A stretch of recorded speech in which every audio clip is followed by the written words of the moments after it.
Ito version 1 and max. Bossing, salamat sa pagbabalik. Pero ayaw niya magpakakuha. Mamatuklasan niya yung pagkapogi niya eh. Maligawan pa ng iba. Nag-ano kami dito, nagrepa kami ng shock. Medyo matigas na. Ayan, may naglipak ng dati. Natitigasan siya. Magpapalit kami ng motor, change oil, gear oil, air filter. Ayan. Tapos ito yung kanating filter niya. Ayan. Finish kami pang gilid. Ang bell niya ay JBT. MTRT yung pulley, JBT yung bola, straight 11, nakalining na JBT, naka-RS8 na center spring 1K.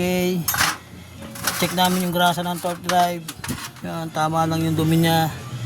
Tagal namin ito nilispan, isang taon pa. Naka-YSS na shock. Shoutout kay Boss Eva. Yun, sa ibang tropa niya ito, kumpare. Yan. Hindi siya kasama sa picture. Madi-discover. Salamat bossing, salamat sa pagbalik, salamat po.